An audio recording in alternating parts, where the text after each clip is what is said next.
বাড়ির চাকরানির সাথে বাড়ির ছেলের সম্পর্ক, গাড়ির ড্রাইভারের সাথে বাড়িতে বাপের বোন ফুপুর রিলেশন, এই হচ্ছে ভারতীয় নাটকের কালচার। আপনি দেখবেন প্রায় জায়গায়। আর ভারতে যে প্রায় 80-85% যে গরিব মানুষের জীবন নিয়ে কোনো নাটক নেই। গরিব মানুষের জীবন নিয়ে সেখানে কোনো ধরনের সাংস্কৃতিক কোনো কর্মকাণ্ড আমরা টেলিভিশনে দেখি না। একেবারে একটা বিকৃত চার, যেটা ভারতের যে আদি কালচার সেটার সাথেও মেলে না।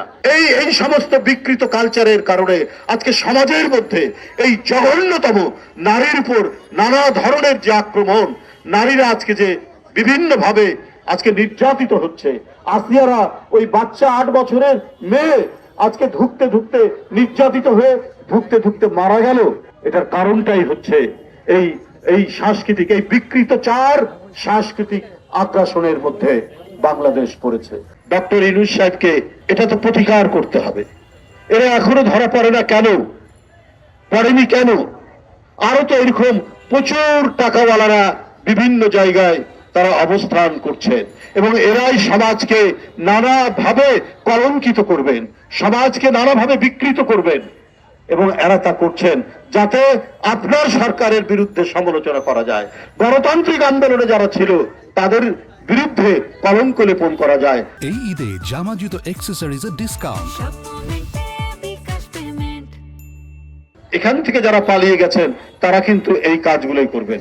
আমরা বিশেষ করে ভারতের যে নাটক আমরা এখানে দেখি বিভিন্ন চ্যানেলে, আমাদের ঠিকই বলেছে, আমাদের চ্যানেল আর অ্যালাউ করে না ভারতে। আমরা কত দুর্ভাগা, আমাদের বার্গেনিং ক্ষমতা এত কম যে আমাদের চ্যানেলগুলো ভারতে তারা প্রদর্শন করে না, কিন্তু তাদের চ্যানেলগুলো আমাদেরকে অবলীলায় আমরা গ্রহণ করি, আমরা সেগুলো দেখি। আমাদের এত শান্ত সুস্থিত এবং আমাদের সমাজ এত চমৎকার সমাজ, এখানে বাবা মা ভাই বোন আত্মীয় স্বজন নিয়ে আমাদের যে শান্তিময় এবং সৎ যে সমাজ, সেই সমাজকে বিকৃত করার জন্য আজকে যে সাংস্কৃতিক আগ্রাসন, শেখ হাসিনা এটাকে আশকারা দিয়েছে।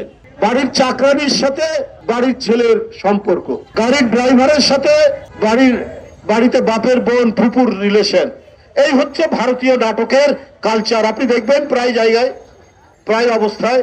আর ভারতে যে প্রায় 80-85% যে গরিব মানুষের জীবন নিয়ে কোনো নাটক নেই। গরিব মানুষের জীবন নিয়ে সেখানে কোনো ধরনের সাংস্কৃতিক কোনো কর্মকাণ্ড আমরা টেলিভিশনে দেখি না। একেবারে একটা বিকৃত চার, যেটা ভারতের যে আদি কালচার সেটার সাথেও মেলে না।